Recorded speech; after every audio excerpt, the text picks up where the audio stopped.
When you think about retirement, do you think about what your parents or even your grandparents experienced? Well, the reality is retirement today looks nothing like it did 30 years ago.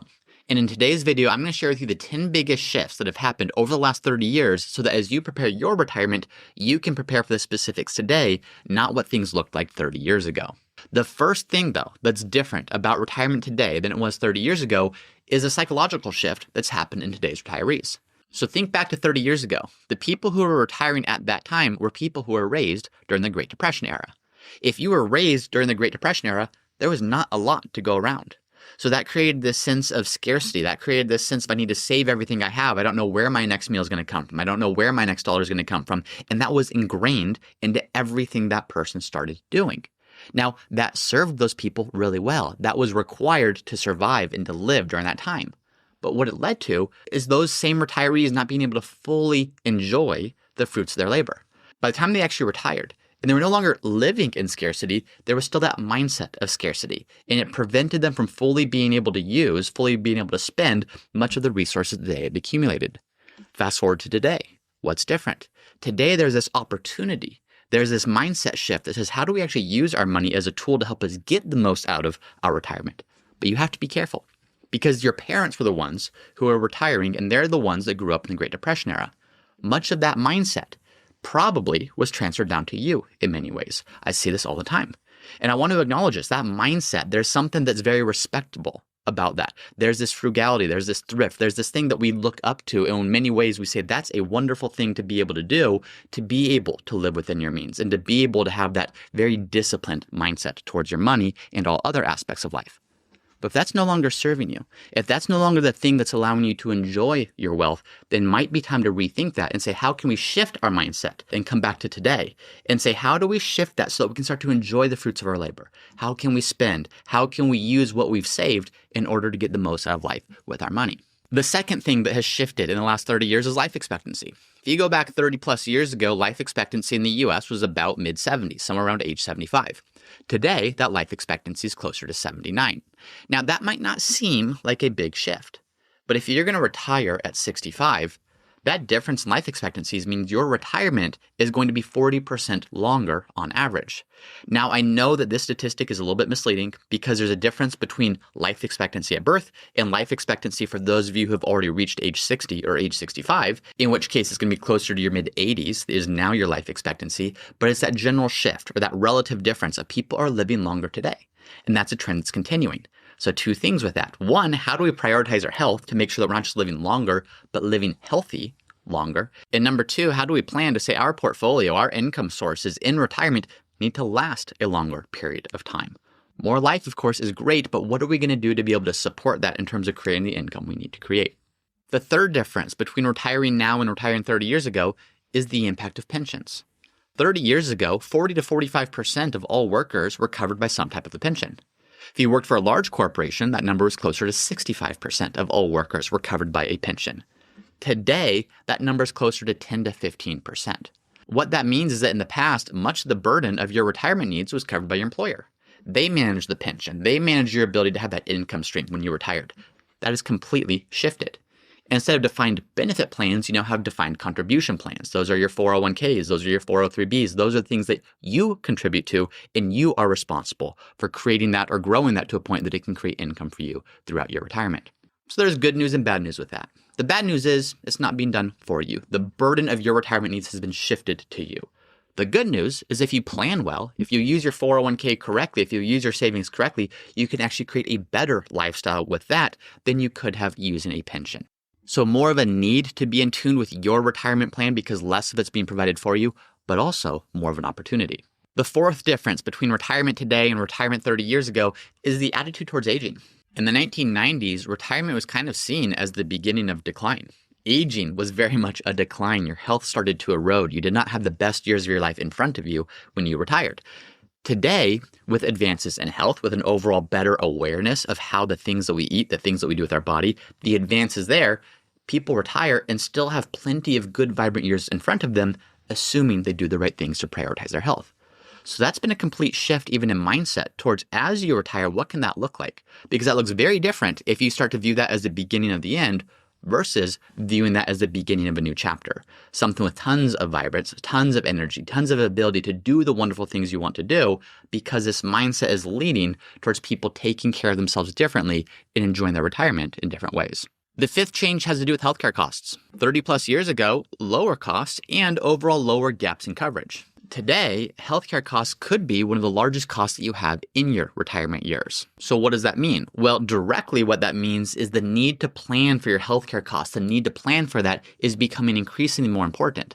The indirect impact of that is what I just said.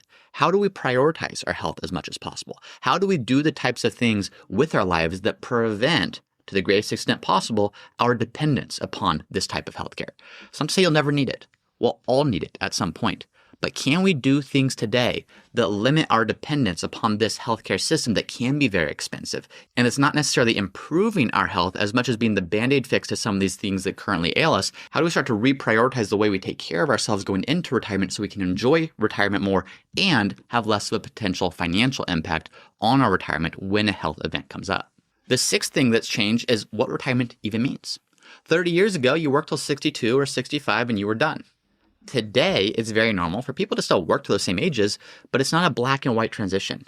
Maybe you work part-time. Maybe you do some consulting. Maybe you pick up a side project that becomes a source of income. It's not as binary. You don't work for the same corporation for 40 years like you used to and then just retire. There's plenty of things that you do along the way. It's more of a phased-in retirement. There's more options for what you can do for work. And in many cases, that allows for much greater flexibility as to how you design your retirement plan. Not just for the financial side, but also for the identity side. It can be very difficult to all of a sudden just be done working. So this ability to phase in retirement or start to do things differently along the way can greatly help that transition into your retirement years. The next difference is inflation and interest rates. 30 years ago, you were earning a much higher rate on CDs and bonds. At the beginning of the 1990s, the interest rate on the 10-year Treasury bill was about 8.2%. Then throughout the 1990s, it averaged somewhere in the mid to high 6% range, and all the while, inflation averaged just under 3%. 1990 itself, it was higher, but then throughout the rest of the 90s, inflation settled down, landed under 3% on average. Now fast forward to today, the current yield on a 10-year Treasury bond is about 4.3%. So almost 4% less in terms of the yield that it's generating, and inflation has been all over the place the last 2 years. So this creates various challenges. You're not going to get the same yield on your bond or your CD rates that you used to get back in the 1990s. What does that mean? It means the way you construct your portfolio to meet your long-term retirement needs to look different today than it did 30 years ago. The next difference is technology and lifestyle. Technology has been one of the biggest changes that has impacted every single area of our lives over the last 30 years. If you retired 30 years ago, yes, there's technology, but retirement maybe was TV, it was community, it was hobbies. You had a much more simple, all else being equal, retirement at that time. Today, the options are endless. You still have TV and hobbies and community, but you also have social media. You also have instantaneous access to anything you could want to know about anywhere in the world, all at your hands. Today, you can go find various travel accounts on YouTube or Instagram. You can immediately Google what those places look like and then ask ChatGPT to create an itinerary for you when you ultimately go and visit that place. Very different than what life looked like 30 years ago. This can be both a blessing and a curse. The opportunities today are far more than they were 30 years ago. However, it's tempting to get lost into that. It's very tempting to get lost in the social media side of things, the media side of things, without actually experiencing some of what retirement can offer. The next difference is community and connection. 30 plus years ago, much of your community was much more built in. This was work, this was church, this was community. You lived in the same place for longer, typically because you worked in the same place for longer. Today's retirees are much more mobile. You've probably hopped around multiple different places for your career. You maybe even have family that's all across the country because they have gone to multiple different places for their career or for their schooling. So because of that mobility, which has opened up the world around us to be able to do more things, it's also lessened our natural built-in community.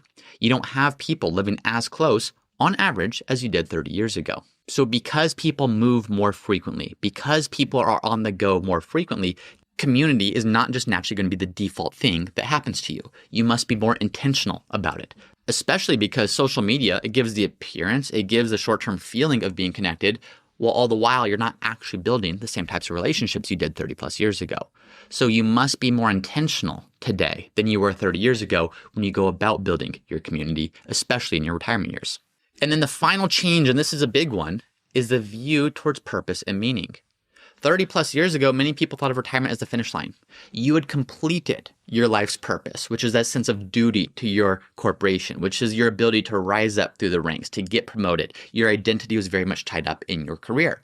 Same thing today in some regards, but now people view retirement as how can I use that to continue this purpose I have, to continue this sense of meaning, not just with my job, but using it as a blank slate, a blank canvas to say, what do I want to do? What's going to give my life the most meaning, the most purpose, the most joy, the most overall enjoyment? And you get to create that. So that mindset shift of it's not the end when you retire. In fact, in many ways, it's just the beginning. That is a mindset shift that I think is one of the most powerful and one of the most beneficial for those of you looking to retire and not just have a financially secure retirement, but get the most out of retirement to be able to look back on it one day and said that was one of the most meaningful seasons it could have possibly been. So retirement today isn't necessarily easier or harder than it was 30 years ago, but it's certainly different.